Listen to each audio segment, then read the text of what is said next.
Hello दोस्त, आज की कहानी है रात की वेश्या भाग 13। रफ़ीक साहब, असली बर्बादी का सफ़र तो मेरा यहाँ से शुरू हुआ। अब तक जो हुआ मेरी अपनी इच्छा से हुआ। मैं अपनी इच्छा से जफ़र के साथ भाग कर आई थी। अपनी इच्छा से मैंने अपना जिस्म जफ़र को सौंपा, क्योंकि मैं उस काफिर जफ़र को ही अपना सोहर समझ बैठी थी। वही था मेरा सोहर नंबर 1 था। मेरे सोहर की गिनती करते चलना। आप ही कह रहे थे कि निकाह क्यों नहीं करती। इससे आगे कहानी मैंने झेली है और आप केवल सुनेंगे। फिर भी आप रूह कांप जाएगी, अर्तमन हिल जाएगा। होटल के कमरे में सुबह जागकर मैं भी जफ़र की आंखों में अपनी प्यार की गहराई को मापने की कोशिश कर रही थी।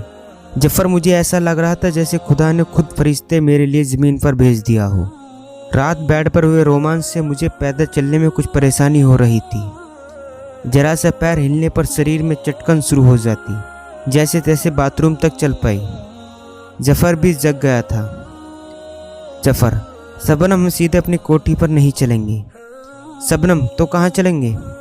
अपनी खाला के यहाँ। 1-2 दिन में चांद की तारीख देखकर निकाह करेंगे, उसके बाद ही अपनी कोठी पर चलेंगे। उस समय मुझे खुद से ज़्यादा जफ़र पर विश्वास था। जफ़र की बात कभी मैं क्या विरोध करती, और मेरा दीन भी जफ़र पर विश्वास करना ही था। होटल छोड़कर हम बाहर रोड पर निकल गए। जफ़र ने अपने खालू के यहाँ चलने के लिए एक ऑटो पकड़ लिया। ऑटो की सीट पर बैठकर मैंने जफ़र के हाथ को ऐसा कसकर पकड़ लिया जैसे इस जीवन भर मेरा साथ निभाएगा।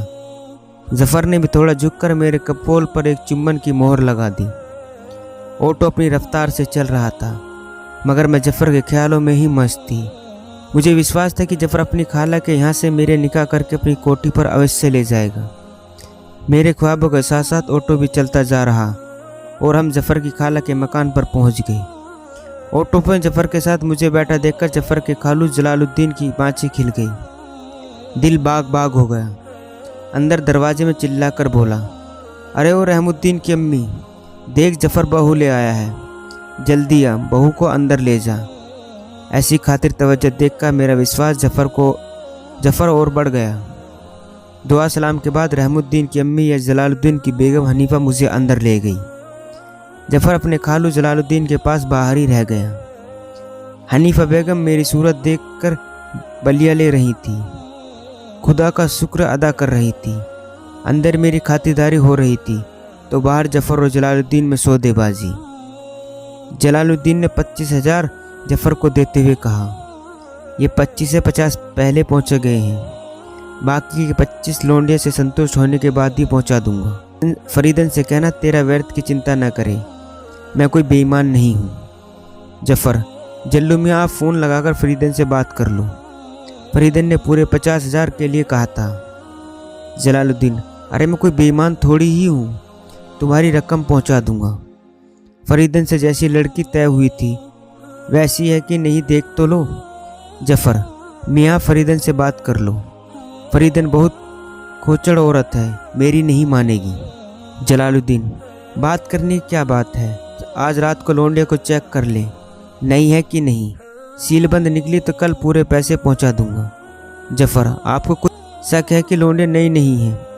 जलालुद्दीन, अरे मियाँ, इन आँखों ने उड़ती चिड़िया के पंख गिने हैं। लौंडे की चाल बता रही कि तूने पूरी रात रगड़ी है।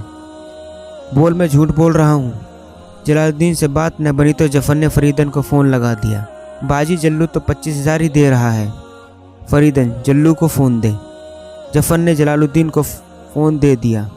तब फरीदन बोली, जल्लू मियाँ, क्यों अपनी ज़बान से हट रहे हो? जलालुद्दीन, फरीदन, अपनी बात से तो तू हट रही है। मैंने 1 लाख में भूरी और नई सीलबंद लौंडे की बात की थी, तूने मुझे धोखा दिया है। फरीदन, तो क्या लौंडे भूरी और नई नहीं है? जलालुद्दीन, लौंडे सीलबंद नहीं है। फरीदन, तूने क्या लौंडे की डॉक्टरी करके देख ली है? जलालुद्दीन, जल्लू ने ज़िंदगी में घास नहीं काटी है, धूप में बाल सफ़ेद नहीं किए हैं, तुझ जैसी जाने कितनी पार कर दी। लौंडे की चाल ही बता रहे कि लौंडे सीलबंद नहीं है। फरीदन, जल्लू बहुत पछताएगा मुझसे टकरा के।